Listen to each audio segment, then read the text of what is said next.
ప్రభు అయిన యేసుక్రీస్తు వారు ఈరోజు మనకు అందిస్తున్నటువంటి వాగ్దానం దానియేలు 2వ అధ్యాయం 20వ వచనం.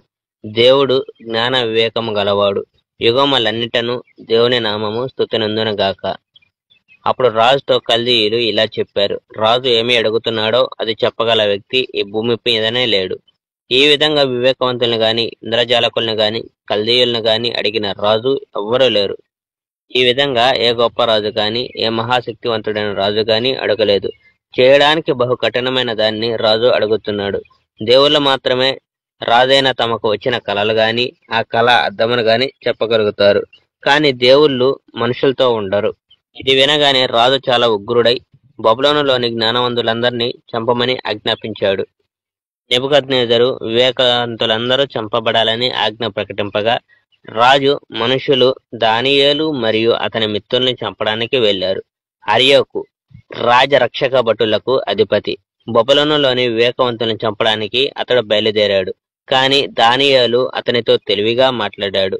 దానియేలు రాజరక్షక భటుల అధిపతి అయిన అర్యోకుని ఇలా అడిగాడు, రాజు ఎందుకు ఇంత కఠినమైన శిక్షణ విధిస్తాడు? అప్పుడు అర్యోకు రాజు కల యొక్క వృత్తాంతమునంతటినీ దానియేలుకు వివరించాడు.